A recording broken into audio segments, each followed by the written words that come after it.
Entre les mois de juillet et novembre 1853, 100 hommes armés ont pénétré dans les marécages de la paroisse de Saint-Martin, en Louisiane. Aucun d'entre eux n'en est ressorti vivant. Avant de plonger dans cette histoire qui a traumatisé toute une région pendant des décennies, je vous invite à vous abonner à cette chaîne et à me dire en commentaire de quelle ville vous nous écoutez en ce moment. Maintenant, laissez-moi vous raconter ce qui s'est réellement passé dans ces terres maudites du sud de la Louisiane. Au début des années 1850, la Louisiane était l'un des États les plus prospères du sud américain. Les plantations de canne à sucre s'étendaient sur des milliers d'hectares, alimentant une économie fondée sur le travail forcé de dizaines de milliers d'hommes et de femmes réduits en esclavage. La paroisse de Saint-Martin, située à l'ouest de la Nouvelle-Orléans, était particulièrement réputée pour la richesse de ses propriétaires terriens et la dureté de ses conditions de travail. La région présentait une géographie aussi fascinante que dangereuse. Au-delà des terres cultivées s'étendaient d'immenses marécages, des bayous sinueux où l'eau noire reflétait les cyprès centenaires drapés de mousse espagnole. Ces zones humides formaient un labyrinthe naturel que même les habitants locaux évitaient, sauf nécessité absolue. Les Acadiens qui vivaient dans les zones périphériques racontaient que ces marais avaient leurs propres lois, que la nature y était impitoyable et que quiconque s'y aventurait sans guide expérimenté risquait de ne jamais en revenir. C'est dans ce contexte que se trouvait la plantation Riverside, l'une des plus grandes propriétés de la paroisse. Elle appartenait à la famille Beauregard depuis 3 générations et employait plus de 200 personnes asservies. Le maître actuel, Édouard Beauregard, était un homme de 45 ans, connu pour sa cruauté méthodique. Contrairement à d'autres planteurs qui se contentaient de déléguer la discipline à leur contremaître, Beauregard supervisait personnellement les châtiments. Il tenait des registres détaillés de chaque punition infligée, comme s'il s'agissait d'une comptabilité ordinaire. Les cabanes des esclaves à Riverside étaient disposées en rangées strictes à environ 500 mètres de la grande maison. Construites en planches mal jointes, elles offraient peu de protection contre le froid hivernal ou la chaleur étouffante de l'été. Chaque famille disposait d'un espace d'environ 3 mètres sur 4, sans fenêtre, avec une seule porte qui ne fermait pas. La nuit, on pouvait entendre les rats circuler entre les murs et le sol en terre battue. Parmi les personnes asservies à Riverside, vivait un homme que les registres de la plantation identifiaient simplement comme Josiah, 28 ans, forgeron. Ce que ces registres ne mentionnaient pas, c'était l'intelligence remarquable de cet homme, sa capacité à observer, à analyser, à comprendre les rouages du système qui l'opprimait. Josiah était né sur la plantation, fils d'une femme nommée Sarah, et d'un père qu'il n'avait jamais connu. Dès son plus jeune âge, il avait été formé au travail du métal, une compétence précieuse qui lui avait valu certains privilèges relatifs, un peu plus de nourriture, un logement légèrement moins insalubre, et surtout la possibilité de se déplacer occasionnellement entre différentes propriétés pour effectuer des réparations. Ces déplacements avaient permis à Josiah d'acquérir une connaissance approfondie de la région. Il connaissait les routes, les chemins secondaires, les propriétés voisines. Il savait où se trouvaient les patrouilles, à quelles heures elles passaient, quels contremaîtres étaient vigilants et lesquels étaient négligents. Plus important encore, il avait établi un réseau de contacts discrets avec d'autres personnes asservies dans les plantations environnantes, créant une chaîne d'information qui fonctionnait dans l'ombre du système esclavagiste. Mais ce qui distinguait vraiment Josiah, c'était sa connaissance des marécages. Pendant des années, profitant de ses déplacements, il avait exploré méthodiquement les zones humides qui bordaient les terres cultivées.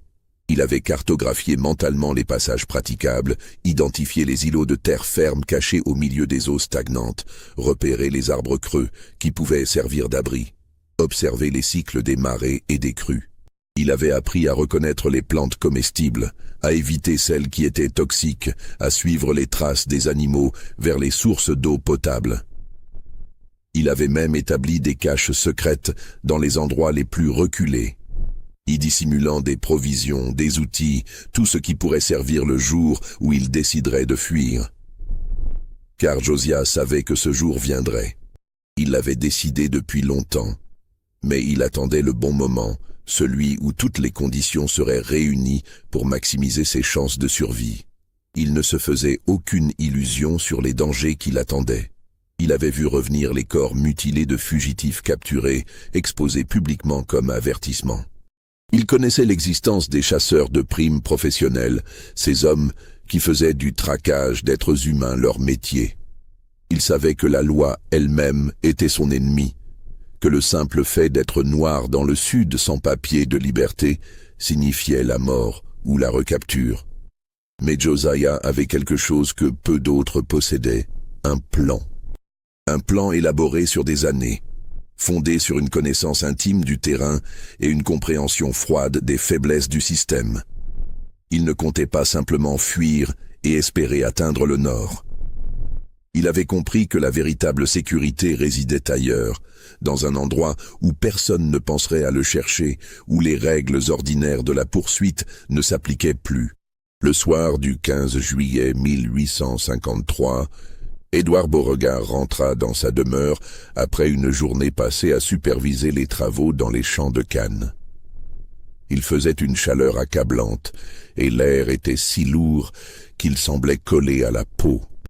Vers 20 heures, son contremaître en chef, un homme nommé Douglas Hayes, vint frapper à sa porte avec une expression qui trahissait une inquiétude inhabituelle. « Monsieur Beauregard, » dit Hayes en retirant son chapeau, « il y a un problème. Josiah n'est pas revenu de Oakmont. Il devait réparer les grilles de la forge et être de retour avant le coucher du soleil. J'ai envoyé 2 hommes là-bas. La réparation est terminée, mais lui a disparu. » Beauregard fronça les sourcils. Josiah était un investissement considérable, un esclave qualifié qui valait au moins 2000 $ sur le marché. Plus encore, sa disparition représentait un défi direct à l'autorité du maître. Dans le système esclavagiste du Sud, laisser une fuite impunie équivalait à encourager d'autres tentatives. « Combien de temps d'avance a-t-il » demanda Beauregard. « Au moins 4 heures, peut-être 5. » Beauregard réfléchit rapidement. L'obscurité rendrait la traque difficile, mais attendre le matin donnerait à Josiah une avance insurmontable. Il prit sa décision immédiatement. « Rassemblez 8 hommes. Prenez les chiens. Nous partons dans 1 heure. » Hayes hocha la tête et partit organiser la première équipe de poursuite.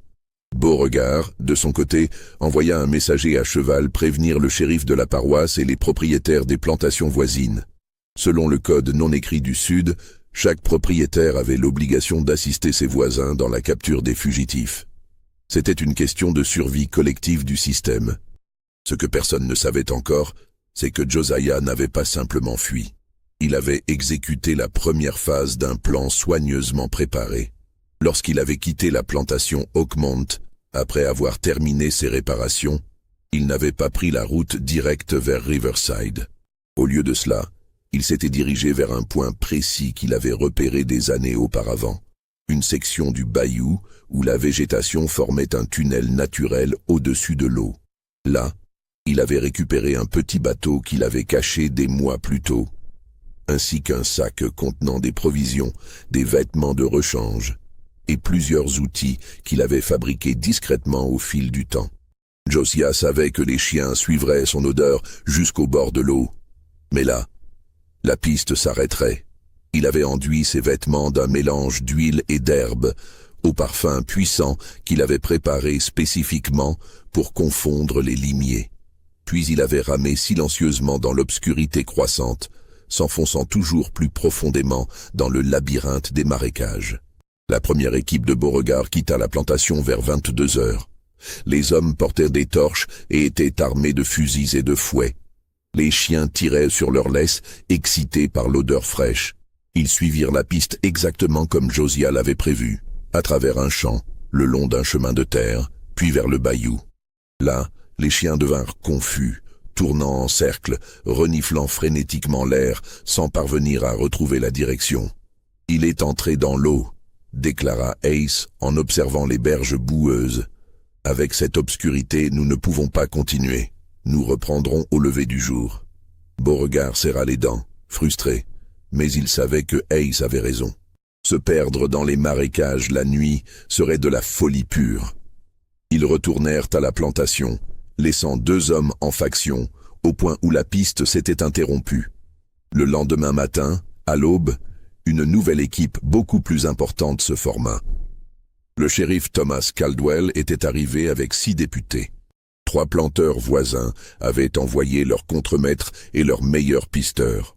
Au total, 22 hommes se rassemblèrent au bord du bayou, déterminés à retrouver le fugitif avant la fin de la journée. Ils pénétrèrent dans les marécages avec une confiance née de l'habitude. Pour eux, ce n'était pas la première chasse à l'homme. La plupart avaient participé à des dizaines de captures. Ils connaissaient les tactiques habituelles des fugitifs. Suivre les cours d'eau pour brouiller les pistes, se cacher pendant le jour et voyager la nuit, chercher de l'aide auprès des rares sympathisants.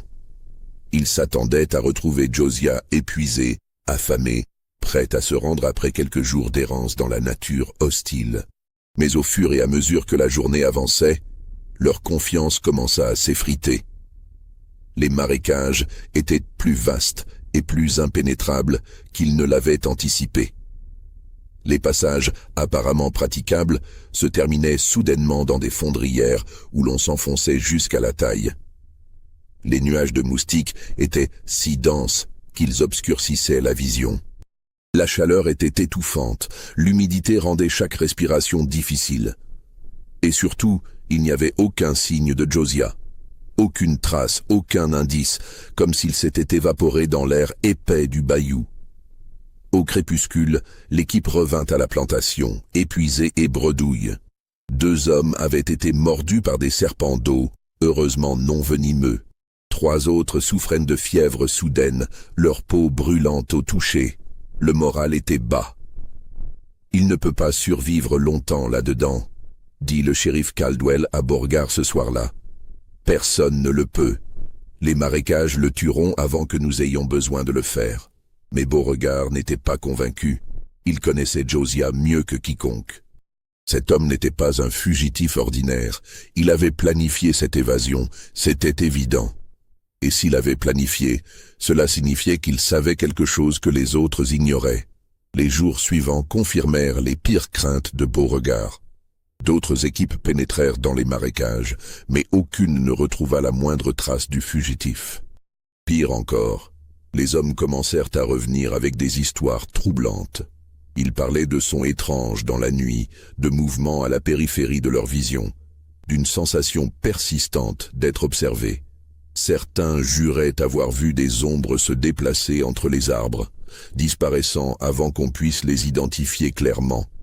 Le 25 juillet, soit 10 jours après la fuite initiale, un événement changea radicalement la nature de la situation.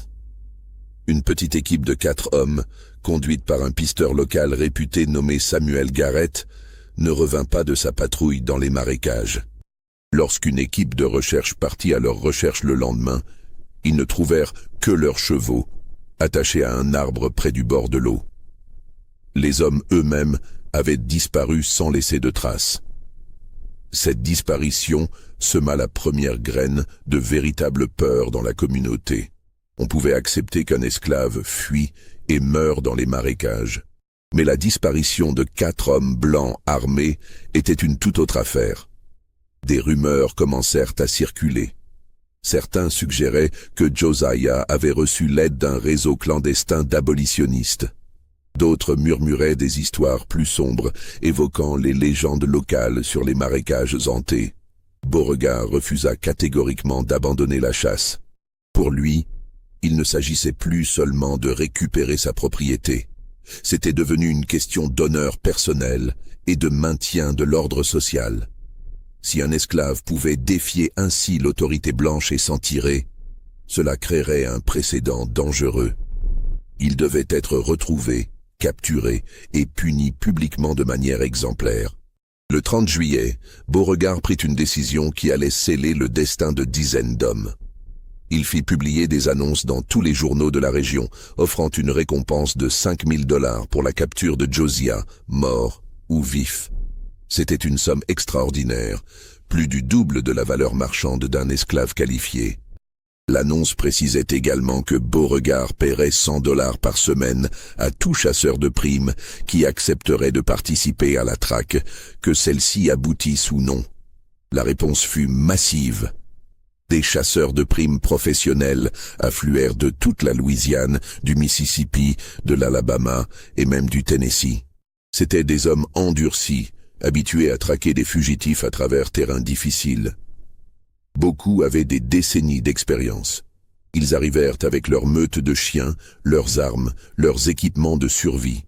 Certains venaient seuls, d'autres en groupes organisés. La plantation Riverside se transforma en une sorte de camp militaire avec des dizaines d'hommes campant sur les terres de Beauregard, planifiant leurs incursions dans les marécages. Le 1er août, pas moins de 40 chasseurs de primes étaient présents. Beauregard organisa une réunion dans la grande maison pour coordonner les efforts.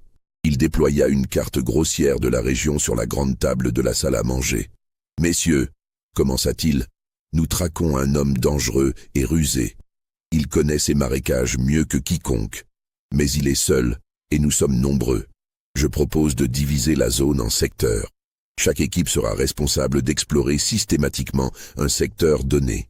Nous progresserons méthodiquement, réduisant progressivement l'espace où il peut se cacher. » Un chasseur nommé Jacob Brennan, un homme massif avec une cicatrice traversant son visage, leva la main. « Monsieur Beauregard, avec tout le respect que je vous dois, vous sous-estimez la taille de ces marécages. Ils s'étendent sur des centaines de kilomètres carrés. Un homme seul pourrait y survivre indéfiniment s'il sait ce qu'il fait, et apparemment, votre Josiah sait exactement ce qu'il fait. »« Alors que proposez-vous » demanda sèchement Beauregard. « Nous devons penser comme lui, il n'erre pas au hasard. Il a un plan, un endroit où il se cache. Probablement un campement qu'il a préparé à l'avance. Nous devons identifier les zones où un tel campement serait viable. Îlots de terre sèche, accès à l'eau potable, abri naturel. Concentrer nos recherches là-bas. » Le conseil de Brennan était sensé, et Beauregard l'accepta. Les jours suivants, les chasseurs de primes pénétrèrent plus profondément dans les marécages qu'aucune équipe précédente ne l'avait fait. Ils explorèrent des zones que même les Acadiens locaux évitaient. Et là, ils commencèrent à trouver des signes troublants. Sur un îlot isolé, ils découvrirent les restes d'un feu de camp, récent, probablement vieux de quelques jours seulement. À côté, des os de poissons et des coquilles de moules, preuve que quelqu'un vivait là et se nourrissait des ressources du marécage. Mais plus inquiétant encore, ils trouvèrent des pièges sophistiqués, manifestement conçus pour capturer ou blesser des êtres humains, des fosses camouflées avec des pieux au fond, des collets dissimulés à hauteur de gorge sur les sentiers étroits, des branches piégées qui pouvaient se rabattre violemment sur un homme distrait. Ces découvertes changèrent radicalement la dynamique de la chasse. Les chasseurs comprirent qu'ils n'étaient pas simplement en train de traquer une proie fuyante. Ils étaient entrés dans un territoire que quelqu'un avait préparé, fortifié, transformé en champ de bataille. Josiah ne fuyait pas, il se défendait. Si cette histoire vous glace le sang, montrez votre soutien en aimant cette vidéo et dites-moi en commentaire ce que vous pensez qu'il est arrivé à tous ces hommes disparus. Maintenant, laissez-moi vous raconter comment la situation est devenue encore plus terrifiante. Le 10 août, une équipe de 6 chasseurs pénétra dans une section particulièrement dense du marécage, guidée par les rapports de ceux qui avaient trouvé les pièges. Leur leader était un homme nommé Marcus de Vries, vétéran de la guerre contre le Mexique et pisteur réputé dans tout le sud.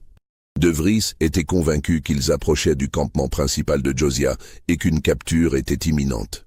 L'équipe ne revint jamais. 3 jours plus tard, une équipe de recherche retrouva leur corps. Enfin, 3 corps sur 6. Les 3 hommes retrouvés étaient morts de manière qui glaça le sang des découvreurs. L'un avait été pris dans un de ses collets, la corde ayant serré sa gorge jusqu'à l'étouffement.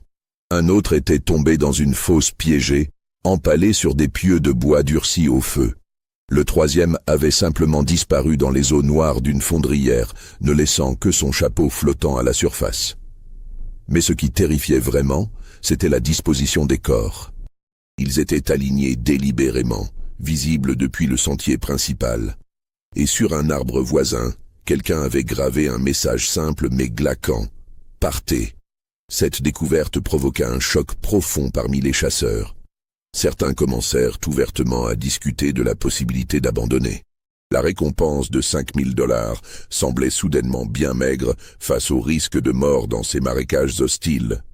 Mais Beauregard, comprenant que l'abandon collectif détruirait son autorité et encouragerait d'autres évasions, doubla la récompense. 10 000 $, une fortune à l'époque, suffisante pour qu'un homme puisse acheter sa propre plantation modeste. L'appât de l'argent retint certains chasseurs et en attira de nouveaux. Vers la mi-août, le nombre d'hommes participant à la traque avait atteint environ 70. Beauregard avait dépensé une fortune en approvisionnement, en armes, en récompenses hebdomadaires.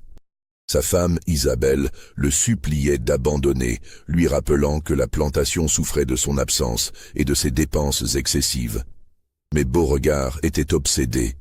Il ne dormait plus que quelques heures par nuit, passant son temps à étudier les cartes, à interroger les survivants, à planifier de nouvelles stratégies. C'est pendant cette période qu'émergèrent les premières théories sur ce qui se passait réellement dans les marécages.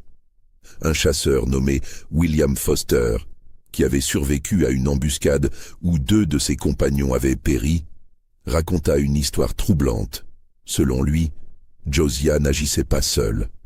Foster jurait avoir aperçu plusieurs silhouettes bougeant entre les arbres, coordonnant leurs mouvements avec une précision militaire. Il affirmait qu'il y avait au moins une douzaine d'hommes cachés dans les marécages, tous travaillant ensemble pour éliminer les chasseurs. Cette théorie se répandit rapidement et gagna en crédibilité. Cela expliquerait l'efficacité des défenses, la sophistication des pièges, la capacité à surveiller et à attaquer les équipes de chasseurs. L'idée qu'un réseau organisé d'esclaves fugitifs s'était établi dans les marécages était à la fois plausible et terrifiante pour les propriétaires de plantations. Si c'était vrai, cela représentait une menace existentielle pour tout le système esclavagiste de la région. Beauregard convoqua une réunion d'urgence avec les principaux planteurs de la paroisse. Ils discutèrent de la possibilité de faire appel à la milice d'État, voire à l'armée fédérale. Mais un tel appel nécessiterait d'admettre publiquement qu'ils avaient perdu le contrôle de la situation, ce qui pourrait déclencher une panique généralisée et encourager d'autres révoltes d'esclaves. Finalement, ils décidèrent de maintenir le secret autant que possible et d'intensifier leurs propres efforts. Le 20 août, une nouvelle stratégie fut mise en œuvre. Au lieu d'envoyer des petites équipes qui pouvaient être facilement isolées et attaquées, Beauregard organisa une grande expédition de 30 hommes, tous lourdement armés et équipés. Ils pénétrèrent profondément dans les marécages, avançant en formation serrée, scrutant constamment les environs. Leur mission était claire: trouver le campement principal, quel qu'en soit le coût, et détruire cette menace une fois pour toutes. L'expédition progressa lentement pendant 2 jours, marquant leur chemin pour pouvoir revenir. Ils trouvèrent de nouveaux pièges, qu'ils désamorcèrent méthodiquement. Ils découvrirent des caches de provisions, des abris rudimentaires, des preuves indiscutables qu'un groupe de personnes vivait dans ces marécages. Mais ils ne trouvèrent aucun être humain. C'était comme si leur proie restait toujours un pas devant eux, se déplaçant silencieusement à travers le labyrinthe végétal. Le 3e jour, en fin d'après-midi, l'expédition atteignit une zone que personne n'avait explorée auparavant. C'était une île relativement grande, peut-être 200 mètres de diamètre, couverte d'arbres anciens et de végétation dense. En son centre, ils trouvèrent enfin ce qu'ils cherchaient, un campement élaboré. Il y avait plusieurs abris construits avec des branches et des feuilles de palmier, disposés en cercle autour d'un foyer central.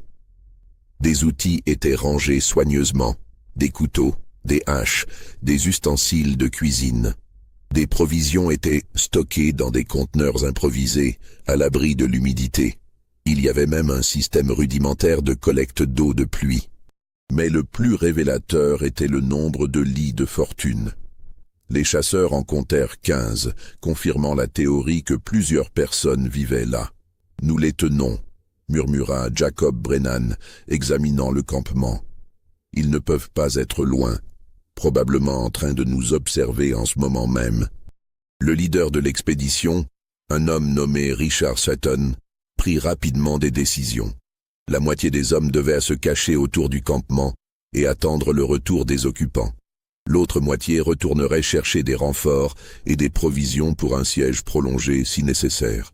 Ils étaient convaincus que la fin de la chasse approchait. Mais cette nuit-là, quelque chose d'horrible se produisit. Les 15 hommes qui étaient restés pour surveiller le campement disparurent. Lorsque l'équipe de renfort revint le lendemain matin, ils ne trouvèrent que le silence. Le campement était intact, mais vide. Les hommes avaient disparu comme s'ils s'étaient évaporés dans l'air humide de la nuit. Une recherche frénétique commença. Pendant des heures, les chasseurs fouillèrent les environs, appelant les noms de leurs compagnons disparus. Finalement, au crépuscule, ils firent une découverte qui les pétrifia d'horreur. À environ 500 mètres du campement, dans une partie particulièrement dense du marécage, ils trouvèrent une fosse naturelle remplie d'eau stagnante.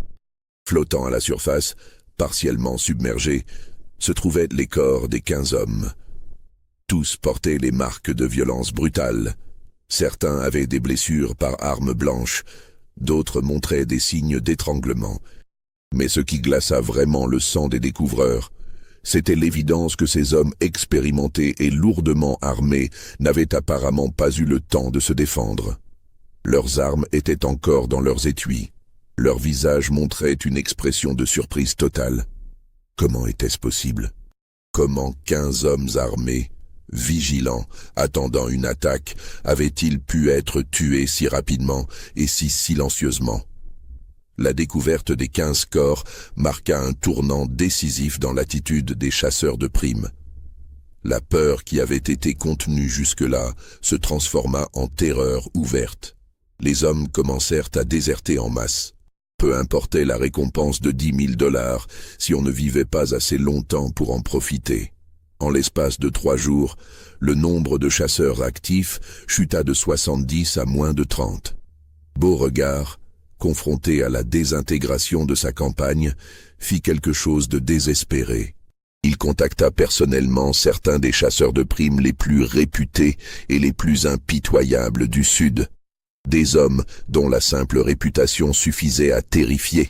Il leur offrit des sommes exorbitantes, non seulement pour capturer Josiah, mais aussi pour rester jusqu'à ce que la mission soit accomplie, quels que soient les obstacles. 3 de ces hommes acceptèrent. Le premier était Nathan Coulter, un chasseur légendaire qui avait capturé plus de 200 esclaves fugitifs au cours de sa carrière. Le deuxième était James l'Ours Patterson, un géant d'homme qui avait servi comme éclaireur dans l'armée et qui était réputé capable de traquer n'importe quoi dans n'importe quel terrain. Le troisième était Elijah Crane, peut-être le plus dangereux des 3, un homme froid et méthodique qui approchait la chasse à l'homme avec la précision d'un scientifique. Ces 3 hommes arrivèrent à la plantation Riverside début septembre. Ils passèrent plusieurs jours à interroger les survivants, à étudier les cartes, à examiner les preuves. Puis ils formulèrent leur propre analyse de la situation. « Monsieur Beauregard, » dit Elijah Crane lors d'une réunion privée, « vous avez commis plusieurs erreurs stratégiques. Première erreur, vous avez envoyé trop d'hommes inexpérimentés dans un terrain inconnu. Ils se sont comportés comme du bétail, prévisible et facile à manipuler. Deuxième erreur, vous avez sous-estimé votre adversaire. Ce Josiah n'est pas un fugitif ordinaire. C'est un tacticien accompli. Combien de personnes pensez-vous qu'il a avec lui? Demanda Beauregard. Crane réfléchit un moment. Difficile à dire avec certitude. Peut-être une douzaine, peut-être moins. Mais ce n'est pas le nombre qui compte. C'est la coordination, la connaissance du terrain, et surtout, l'avantage psychologique qu'ils ont acquis. Vos chasseurs ont peur maintenant. Ils voient des ennemis partout. Cette peur les rend vulnérables. Alors comment procédons-nous? Différemment. Petits groupes, déplacements silencieux, observation prolongée. Nous n'allons pas les traquer. Nous allons les étudier, identifier leurs patterns, leurs habitudes. Puis nous frapperons quand ils s'y attendront le moins. Cette nouvelle approche commença immédiatement. Colter, Patterson et Crane, accompagnés de 3 autres chasseurs soigneusement sélectionnés, pénétrèrent dans les marécages avec un minimum d'équipement. Contrairement aux expéditions précédentes, ils ne laissèrent aucune trace de leur passage. Ils se déplaçaient lentement, s'arrêtant fréquemment pour observer, évitant soigneusement tous les pièges qu'ils identifiaient. Pendant près d'une semaine, ils surveillèrent le campement que l'expédition précédente avait découvert. Ils notèrent que des personnes y revenaient effectivement, toujours la nuit, toujours en petit nombre. Ils observèrent leurs mouvements, leurs routines. Et progressivement, ils commencèrent à comprendre comment ce petit groupe avait réussi à tenir tête à des dizaines de chasseurs. Josiah et ses compagnons, quel que soit leur nombre réel, avaient transformé une section des marécages en un système de défense élaboré. Ils connaissaient chaque chemin, chaque passage praticable. Ils avaient établi des postes d'observation cachés d'où ils pouvaient surveiller l'approche de toute expédition. Ils utilisaient des signaux sonores, imitant les cris d'oiseaux et d'autres animaux, pour communiquer entre eux. Et surtout, ils exploitaient la nature même du terrain. Les marécages étaient leurs alliés, transformant les forces numériques supérieures des chasseurs en désavantage. Mais Crane et ses hommes identifièrent également une faiblesse potentielle. Pour survivre, le groupe de Josiah devait avoir accès à certaines ressources, eau potable, nourriture, abri sec. Ces nécessités limitaient leurs options. Si on pouvait identifier leurs sources d'approvisionnement essentielles, on pouvait tendre une embuscade efficace. Le 10 septembre, Crane pensa avoir trouvé la solution. Ses observations avaient révélé qu'il existait une source d'eau douce, un petit ruisseau alimenté par une source souterraine qui coulait à travers une section du marécage. C'était probablement la principale source d'eau potable pour le groupe. Si on surveillait ce point suffisamment longtemps, quelqu'un viendrait forcément y puiser de l'eau. Crane organisa une embuscade méticuleuse. Lui et ses 5 compagnons se positionnèrent autour de la source, parfaitement camouflés, prêts à attendre aussi longtemps que nécessaire. Ils avaient des provisions pour plusieurs jours. Leurs armes étaient chargées et prêtes. Cette fois, pensaient-ils, ils avaient l'avantage. Ils attendirent 2 jours entiers. Au crépuscule du 2e jour, enfin, quelqu'un apparut. C'était un homme jeune, peut-être 20 ans, portant des vêtements en lambeaux. Il s'approcha prudemment de la source, regardant constamment autour de lui. Mais il ne détecta pas l'embuscade. Les chasseurs avaient été trop patients, trop professionnels dans leur camouflage. Crane donna le signal silencieux. Les 6 hommes émergèrent simultanément de leur cachette, encerclant le jeune homme. Ils n'avaient nulle part où fuir. « Ne bouge pas !» ordonna Crane, son fusil pointé sur la tête du fugitif. « Tu es seul !» Le jeune homme leva lentement les mains, son visage exprimant la peur. Mais ses yeux montraient quelque chose d'autre. Pas de la panique, pas de la résignation, quelque chose qui ressemblait presque à de la satisfaction. C'est alors que Crane comprit, trop tard, qu'ils étaient tombés dans un piège. Le jeune homme n'était pas venu chercher de l'eau, il était un appât. Avant que Crane puisse crier un avertissement, l'obscurité croissante du crépuscule explosa en mouvement. Des silhouettes émergèrent de positions que les chasseurs avaient cru avoir vérifiées. Des cordes se tendirent, des collets se fermèrent. Patterson fut le premier à tomber, un garrot se resserrant autour de son cou avant qu'il puisse crier. Colter tira son arme, mais une branche surgit de l'ombre et le frappa violemment au visage, lui brisant le nez et l'envoyant au sol. Crane, réalisant que la situation était désespérée, fit la seule chose sensée. Il courut. Il abandonna ses compagnons et s'enfuit dans l'obscurité, utilisant toute son expérience de survie pour naviguer à travers le terrain perfide. Derrière lui, il entendait des cris, des bruits de lutte, puis un silence terrible. Il courut pendant des heures, ne s'arrêtant que lorsque l'épuisement le força à s'effondrer. Il était perdu, seul, terrifié d'une manière qu'il n'avait jamais connue dans toute sa carrière de chasseur. Mais il était vivant, et il portait en lui une connaissance terrible. Josiah et son groupe n'étaient pas simplement des fugitifs chanceux, ils étaient des combattants organisés, tactiquement supérieurs et absolument impitoyables. Crane mit 3 jours à sortir des marécages. Quand il réapparut finalement à la plantation Riverside, il était méconnaissable, amaigri, fiévreux, ses vêtements en lambeaux. Sa seule présence, sans ses 5 compagnons, racontait une histoire que personne ne voulait entendre. L'échec de l'embuscade de Crane marqua la fin de toute tentative organisée de capturer Josiah. Les derniers chasseurs de primes restants quittèrent la région immédiatement après avoir entendu le récit de Crane. Même l'appât d'une récompense de $10 000 ne suffisait plus. Le prix de cette chasse était devenu trop élevé. Beauregard se retrouva seul dans son obsession. Il avait dépensé une fortune, perdu toute crédibilité auprès de ses pairs et n'avait rien obtenu en retour. Sa plantation souffrait de négligence. Plusieurs de ses esclaves avaient fui, encouragés par le succès apparent de Josiah. Sa femme Isabelle avait quitté la propriété pour vivre chez sa sœur à la Nouvelle-Orléans, incapable de supporter davantage l'obsession destructrice de son mari. Mais Beauregard ne pouvait pas abandonner. Cela aurait signifié admettre la défaite, accepter qu'un esclave l'avait vaincu.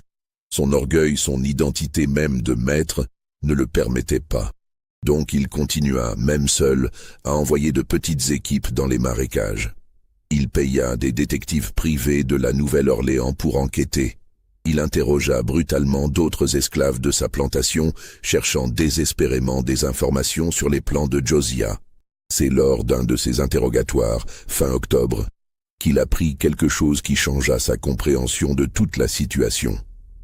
Une femme âgée nommée Ruth, qui avait connu la mère de Josiah, révéla finalement sous la menace de violence un secret qu'elle avait gardé pendant des années. « Josiah n'est pas seul là-bas », murmura-t-elle, les larmes coulant sur son visage ridé. « Il y a d'autres, des gens qui se sont échappés au fil des années, des gens qui ne sont jamais partis vers le nord. Ils sont restés ici, dans les marécages. Josiah, il savait qu'ils étaient là. Il leur a rendu visite pendant des années, apportant des provisions, des outils. Il a construit une alliance avec eux.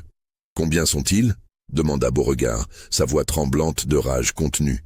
Je ne sais pas. Peut-être 20, peut-être plus. Ils vivent là depuis longtemps. Certains depuis 10 ans ou plus. Ils ont construit une vie dans ces marécages. Et maintenant, avec tous les chasseurs que vous avez envoyés, ils ont des armes. Beaucoup d'armes, prises sur les corps des hommes qu'ils ont tués. Cette révélation horrifia Beauregard. Ce n'était pas simplement une fuite d'esclaves qui avait mal tourné, c'était bien plus grave. Une communauté entière de fugitifs s'était établie dans les marécages, invisibles, oubliés, grandissant lentement au fil des années. Et maintenant, grâce à sa propre campagne de chasse, il les avait armés et organisés en une force militaire redoutable. Beauregard comprit enfin l'ampleur de son erreur. En envoyant des dizaines de chasseurs dans les marécages, il n'avait pas traqué un fugitif. Il avait attaqué une communauté établie qui se défendait. Chaque équipe de chasseurs qu'il avait envoyée avait fourni plus d'armes, plus de provisions, plus de raisons de résister. Il n'avait pas chassé Josiah. Il avait nourri et fortifié ses ennemis. Le 3 novembre 1853, Beauregard prit une dernière décision désespérée. Il recruta les 20 derniers hommes qu'il put trouver, épuisant le reste de sa fortune. Il leur promit non seulement de l'argent, mais aussi des parts de sa plantation s'il réussissait. C'était sa dernière tentative, son baroud d'honneur. L'expédition quitta la plantation au petit matin. Beauregard lui-même faisait partie du groupe, armé d'un fusil de chasse et d'un revolver. Ils pénétrèrent profondément dans les marécages, suivant les indications que Crane avait fournies avant de quitter la région. Ils cherchaient le campement principal, déterminés cette fois à ne pas se retirer avant de l'avoir trouvé et détruit. Mais les marécages semblaient différents ce jour-là. Plus silencieux, plus oppressants. Les hommes avançaient avec nervosité, sursautant à chaque bruit, scrutant constamment les ombres entre les arbres. La chaleur était étouffante, malgré la saison avancée, et l'humidité rendait chaque respiration difficile. Vers midi, ils découvrirent quelque chose de troublant. Sur un arbre, fraîchement gravé, un message. 96. C'était un décompte. Le nombre d'hommes qui étaient entrés dans les marécages, et n'en étaient pas ressortis. La peur se propagea dans le groupe. Certains hommes voulurent faire demi-tour immédiatement, mais Beauregard les força à continuer, brandissant son arme, les accusant de lâcheté. Ils avancèrent encore pendant plusieurs heures, s'enfonçant toujours plus profondément dans le labyrinthe végétal. C'est au crépuscule qu'ils le virent enfin. Josiah. Il se tenait sur un îlot de terre sèche à environ 50 mètres de distance, parfaitement visible. Il portait des vêtements qu'il avait clairement pris sur des chasseurs morts. Une chemise de bonne qualité, un pantalon de toile, des bottes robustes. Il était seul, sans armes visibles, et il les regardait calmement, sans aucune trace de peur. « Josiah !» cria Beauregard, sa voix tremblante d'émotion. « Je te donne une chance. Rends-toi maintenant et je te promets que tu ne seras pas tué, tu seras juste ramené à la plantation. » Josiah ne répondit pas immédiatement. Il laissa le silence s'étendre, devenir inconfortable. Puis, finalement, il parla. Sa voix était calme, claire, portant facilement à travers l'air humide. « Vous ne comprenez pas, n'est-ce pas, monsieur Beauregard? Vous pensez toujours que c'est vous qui chassez. Mais depuis le début, c'est vous qui êtes la proie. » Au moment où ces mots quittèrent ses lèvres, l'îlot où se tenait le groupe de Beauregard sembla exploser en mouvement. Des cordes surgirent de l'eau, des hommes émergèrent de cachettes impossiblement proches. Le groupe de Beauregard n'était pas tombé sur Josiah. Josiah les avait guidés, étape par étape, vers cet endroit précis, une zone qu'ils avaient préparée spécifiquement pour ce moment. Le chaos qui suivit fut bref et brutal. Les chasseurs, désorientés et terrifiés, tirèrent au hasard dans l'obscurité croissante. Mais leurs adversaires connaissaient chaque centimètre de ce terrain. Ils attaquaient depuis les ombres, disparaissaient avant qu'on puisse riposter. Un par un, les hommes de Beauregard tombèrent. Beauregard lui-même se retrouva isolé, séparé de ses compagnons. Il trébucha à travers le marécage, tirant aveuglément sur des ombres, appelant désespérément à l'aide. Mais il n'y eut pas de réponse. Seulement le silence épais du bayou et le son de ses propres respirations paniquées. Finalement, épuisé, il s'effondra contre un cyprès. C'est là que Josiah le trouva. Le fugitif apparut silencieusement depuis l'obscurité, portant maintenant un des fusils pris au chasseur. Il s'arrêta à quelques mètres de Beauregard, le regardant avec une expression indéchiffrable. « Pourquoi ?» demanda Beauregard, sa voix brisée. « Tout ce massacre, pourquoi ?» Josiah le regarda longuement avant de répondre. « Vous m'avez demandé un jour combien de coups de fouet je pensais mériter pour avoir mal forgé un fer. Vous vous en souvenez? J'avais 13 ans. Vous m'avez donné 40 coups ce jour-là. Vous voulez savoir pourquoi? Parce que vous pouviez, parce que personne ne vous arrêterait. Eh bien, monsieur Beauregard, maintenant personne ne m'arrête. » Ce furent les dernières paroles que Beauregard entendit. Au cours des semaines suivantes, les autorités de la paroisse Saint-Martin durent faire face à une situation sans précédent. Plus de 100 hommes étaient entrés dans les marécages au cours des 4 derniers mois. Seulement une poignée en était ressortie vivante. Les corps récupérés, quand ils purent être récupérés, racontaient une histoire de violence systématique et organisée. Le shérif Caldwell organisa finalement ce qu'il appela une expédition de récupération. Non pas pour capturer les fugitifs, mais simplement pour récupérer les corps et établir un périmètre de sécurité autour des marécages. L'expédition, comprenant 30 hommes lourdement armés et se déplaçant en plein jour avec une extrême prudence, passa une semaine dans les zones périphériques du marécage. Ils retrouvèrent quelques corps supplémentaires, mais ils n'osèrent pas s'aventurer dans les sections profondes où la plupart des disparitions avaient eu lieu. La disparition d'Édouard Beauregard créa un vide juridique complexe. Sans corps, il ne pouvait pas être officiellement déclaré mort. Sa plantation tomba dans le chaos administratif. Sa femme Isabelle intenta une procédure judiciaire pour être reconnue veuve et prendre le contrôle des actifs. Mais le processus prit des années. Entre-temps, plusieurs des esclaves restants s'échappèrent et la propriété se détériora rapidement. Les autorités locales et d'État débattirent longuement de la marche à suivre. Certains proposèrent une opération militaire à grande échelle pour nettoyer les marécages. Mais plusieurs facteurs s'opposaient à cette idée. Premièrement, le coût serait astronomique. Deuxièmement, l'échec public d'une telle opération serait politiquement dévastateur. Troisièmement, et peut-être le plus important, il y avait une peur tacite que toute l'affaire, si elle devenait trop publique, pourrait inspirer d'autres révoltes d'esclaves à travers le Sud. Finalement, une décision fut prise au plus haut niveau du gouvernement de l'État. L'affaire serait minimisée autant que possible. Les journaux reçurent des instructions pour limiter leur couverture. Les familles des disparus furent discrètement dédommagées en échange de leur silence. Et surtout, les marécages de la paroisse Saint-Martin furent officieusement déclarés zone interdite. Des panneaux d'avertissement furent installés aux points d'accès principaux, et des patrouilles régulières furent établies pour décourager toute tentative d'exploration. Mais les histoires persistèrent. Les habitants locaux racontaient avoir vu des feux de camp dans les profondeurs des marécages la nuit. Certains affirmaient entendre des voix portées par le vent, des chants dans des langues africaines mêlées d'anglais. Des bateaux de pêche qui s'aventuraient trop près des zones interdites disparaissaient parfois. Des chasseurs téméraires qui ignoraient les avertissements ne revenaient pas toujours. Au fil des années, les récits prirent une qualité presque mythique. Certains parlaient d'une république secrète dans les marécages, une communauté d'hommes et de femmes libres vivant en dehors des lois de l'esclavage. D'autres murmuraient des histoires plus sombres, évoquant une justice vengeresse qui attendait quiconque osait pénétrer ce territoire avec des intentions hostiles. La vérité, comme c'est souvent le cas, était probablement plus complexe et plus humaine que les légendes. Ce qui est certain, c'est qu'une communauté avait effectivement existé dans ces marécages.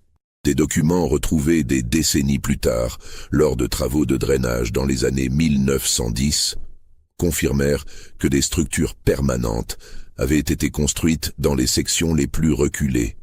Des restes de campements, des outils, des armes rouillées et même quelques écrits fragmentaires témoignaient d'une présence humaine organisée et prolongée. Quant à Josiah lui-même, son sort final reste un mystère. Certains récits affirment qu'il aurait finalement quitté les marécages après la guerre civile, utilisant sa liberté nouvellement acquise pour voyager vers le nord sous une fausse identité.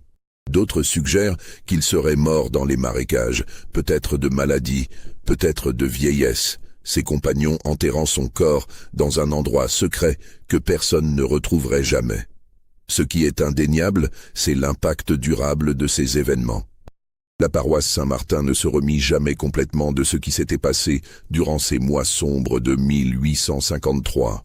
La région acquit une réputation sinistre qui persista pendant des générations. Les prix des terres chutèrent. Les nouvelles familles évitaient de s'installer là. Et les marécages eux-mêmes restèrent largement inexplorés jusqu'au XXe siècle. Dans les archives historiques officielles, l'incident est à peine mentionné. Quelques lignes dans les rapports du shérif de l'époque. Une note brève dans les registres d'État concernant les pertes dues à des accidents dans les zones marécageuses. Pas de reconnaissance officielle de ce qui s'était réellement passé. Pas d'admission qu'un groupe d'esclaves fugitifs avait vaincu des dizaines d'hommes armés et défié avec succès toute l'autorité du système esclavagiste. Mais dans la mémoire orale des communautés afro-américaines de Louisiane, l'histoire se transmit de génération en génération.